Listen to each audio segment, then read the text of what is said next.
Баршаңызға сәлем. Тақырып Google аккаунтты жою немесе аккаунтты қайта қалпына келтіру. Видеоны соңына дейін қарасаңыз, бәрі түсінікті болады. Google аккаунтты жою үшін Google-ға кіреміз. Бәріңізге белгілі, жоғарыда оң жақ бұрышта аккаунт белгісі болады. Соны басып, управление аккаунтом Google немесе аккаунт Google деп тұрады, соның үстін басасыздар. Мына қатардан данная конфиденциальность дегеннің үстін басып, көрсетілген ережені оқып шығыңыз. Бұл бетте көптеген нұсқаулықтар бар, оқып шығыңыз. Төменде удаление аккаунта Google дегенді басасыз. Сначала подтвердите, что это ваш аккаунт деп тұр. Осы жерге аккаунт ашқанда қандай пароль жаздыңыз? Сол пароліңізді жазасыз. Далее дегенді басыңыз.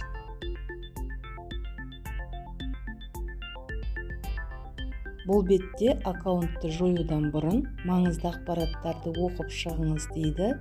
Егер бұл аккаунтты жоятын болсаңыз, барлық мәліметтерді жоғалтасыз. Енді сіз бұл аккаунтты қолдана алмайсыз деп ескертіп тұр.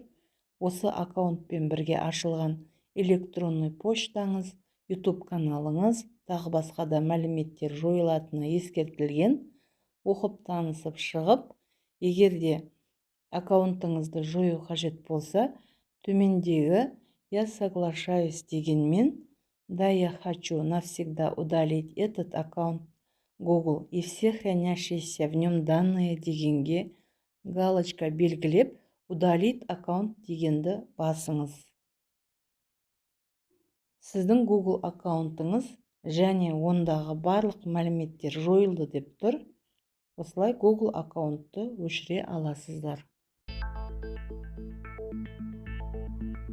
Аккаунтты қалпына келтіру үшін «Восстановить аккаунт» дегенді басып, қалпына келтіруге болады. Немесе Google-ға кіреміз, аккаунтты басамыз, управление аккаунтом Google-ды басып, аккаунт логотипі қатарындағы «Войти» дегенді басамыз. Далее дегенді басамыз.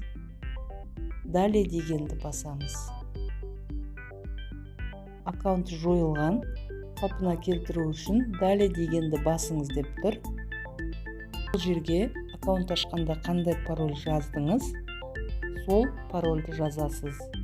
«Далее» дегенді басыңыз.